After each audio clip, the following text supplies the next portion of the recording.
All right, the Detroit Lions get a pleasant surprise, just a perfect timing. And if you're new to the channel, we are all about the Detroit Lions on this channel. And let me know in the comments, where are you going to be watching this game? Are you going to be at Ford Field?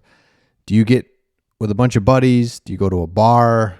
Do you like to watch it alone? I'm more of an alone guy. Watch it with my family. I get like my wife and kids, but I need to be able to hear. I need to be able to see. So let me know in the comments if you're gonna be at the game or where you're gonna be watching this huge game against the Vikings. Okay, here's the pleasant surprise.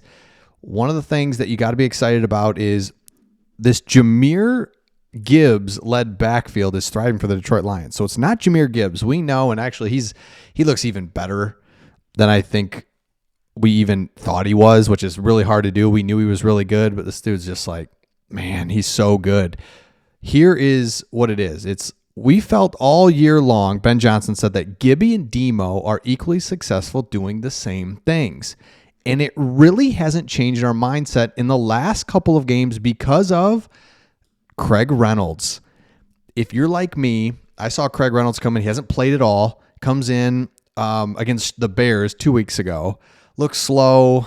I'm just kind of like, oh no, just this dude. This is bad.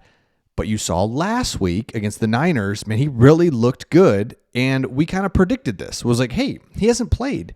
You see these guys that come in for the injured players. That first week's rough, whether it be Vildor or whoever. Week 2, week 3, they start playing more and they start playing better. So Craig Reynolds had 9 touches for 66 yards against the 49ers. He's RB2.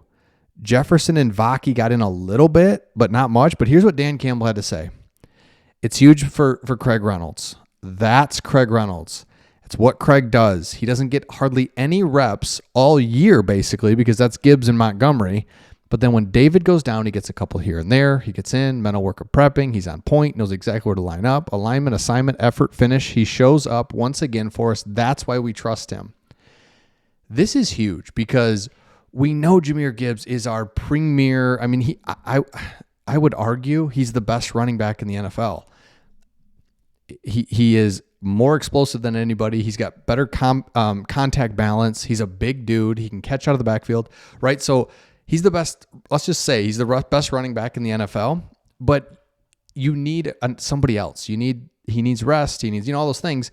And if you bring in a Craig Reynolds that we saw a couple weeks ago, or just a guy that really hasn't played much, it's like, oh man, Gibbs, we need you back out here. But instead, man, give him a couple plays, give him a series. And Craig Reynolds looked strong, looked good. That is the pleasant surprise. We can win. This offense just hasn't missed a beat, and we can win with Craig Reynolds doing what he has been doing. And it's fun to watch, and it's awesome. Now, another thing now I think really important to note, the Vikings are coming to Ford Field.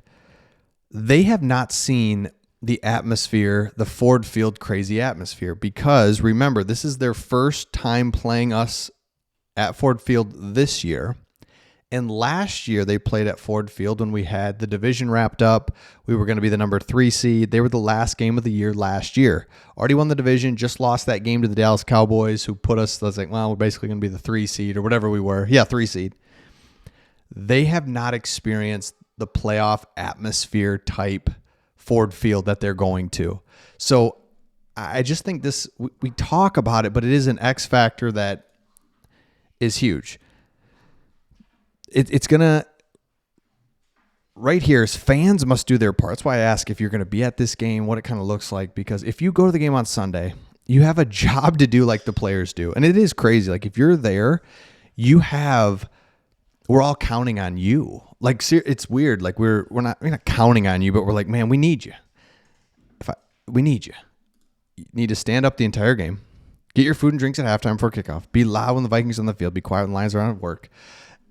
Right. So it's just talking about it. It's like, it's so fun though to know that I'm one person, but I really impact the game if I'm there along with 65,000 other people. I can really impact the game.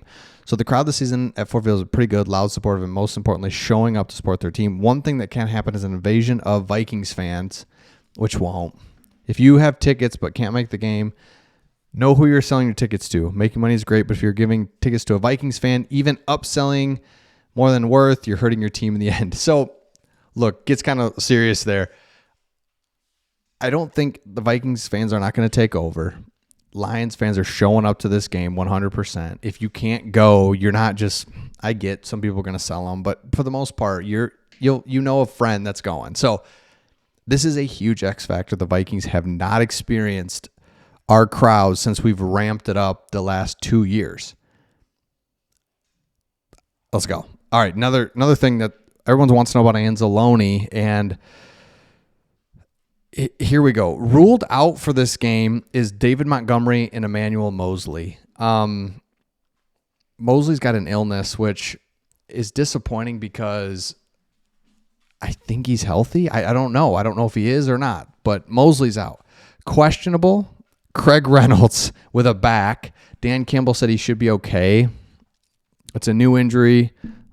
I just talked him up, but he's out. He's questionable. Khalif Raymond could possibly play, and Alex Anzalone just continues to be a question mark. He has to understand the risks and if he wants to play or not, just because you go out there, you play, and you break it again. Well, then now you're out for the season, and what if this team can make a run? Remember, as important as this game is, it's not live or die just yet. And then Christian Mahogany was sick. He's 100% back to go. Jack Campbell and Amik Robertson. So those were 3 guys that were injured, are all set to go. So if you look at this, and by the way, I mentioned this in another video, the Vikings have no injuries, which I can't decide if I love or hate, just because I love it to know that we can beat them and they have no excuses. Because even Kevin O'Connell was like, we haven't been at full strength. He said we haven't been at full strength the last few years because I think the Lions have beaten the last 4 years or last 4 meetings or whatever. I'm starting to dislike the Vikings. I never did before. It was always Bears, Packers, and then Vikings was way down here because it was just like, you don't really bother me too much, but I don't know. They seem to really be bothering me this year. So it's Bears most hated, Packers right there, because we've been dominating them. They think they're good too. And it's like, I don't know what to tell you. We just keep beating you. Beat you at home. Beat you on the road. Doesn't matter. So I don't like the Packers anymore. And then the Vikings is like, well, you know what? Every team in the division, get them out of here. Can't stand them. So, okay, let me know your thoughts in the comments. Make sure you subscribe.